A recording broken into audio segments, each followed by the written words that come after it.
Welcome everybody to the Latin Nerds Network. This is my review for Vengeance, the movie starring BJ Novak, who actually wrote and directed this film. And you're saying, who's BJ Novak?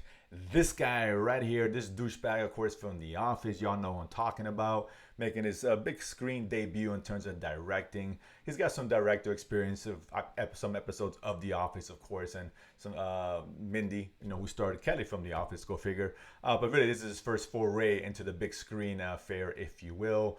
It's actually one that I was actually surprised I enjoyed as much as I did. It's part comedy, part murder mystery, and part social commentary, and it's really well put together here. It kind of blends in very well. Here we have, BJ Novak's character, who's basically, he's a douchebag, pretentious of sorts from New York. He's a writer and he wants his quote unquote voice heard. And he has an idea to do a podcast. He wants to take a look under the hood of America and the division of America from a different angle, different perspective. And one night he gets a call from a man who tells him that his girlfriend died. And the thing is that he doesn't have a girlfriend.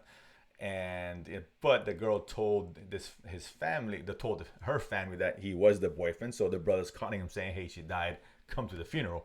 Now he's in an uncomfortable position. It's hard for him to say no to that. So he ends up going for the reason.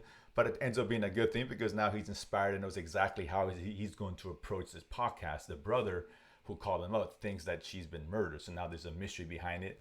And he's using that to kind of get a back way into taking a look at America, right? Different side of America, and taking his approach to what he wanted to do originally. So, he's got his preconceived notions about how people are from, particularly from small town in Texas. So the stereotypes, some are true, some aren't, and all that. And that's really the basis for a lot of the humor here because, he is, basically a fish out of water stories at times where he's, this guy from New York, big city, is going to a small little town, of course, and he doesn't know how to kind of blend in. There's some funny situations that arise of that, and that those things really work. The mystery itself behind his sister dying, that's actually the least interesting thing about the movie, to be honest with you.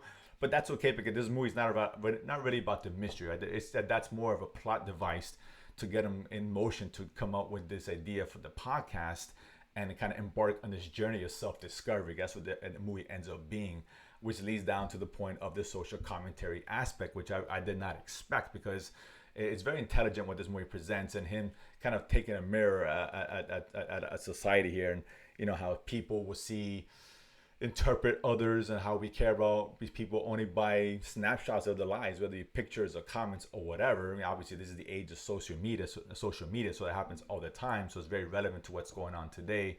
But the effects of that, right? And I think that it really hones in on that, and that aspect really works. That's really well done.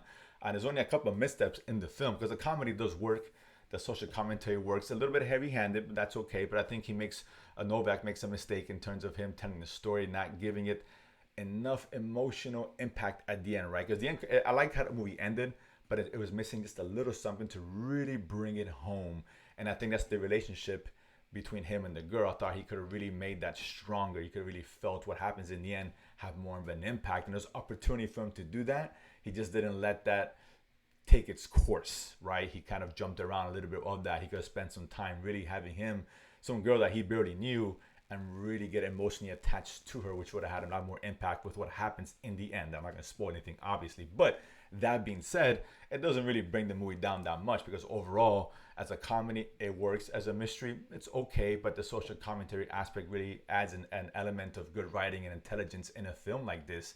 And I like that. And I think a lot of people are going to be entertained by the movie. It's really well done. It's not going to change your life or anything like that. Let's not get excited.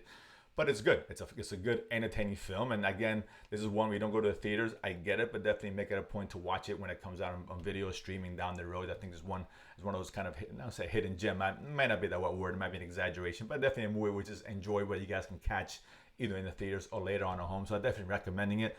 That being said, if you do check it out, let me know where you guys start. And of course, if you haven't done so already, subscribe below and feed money to go to the movies and talk about it afterwards. See you guys next time.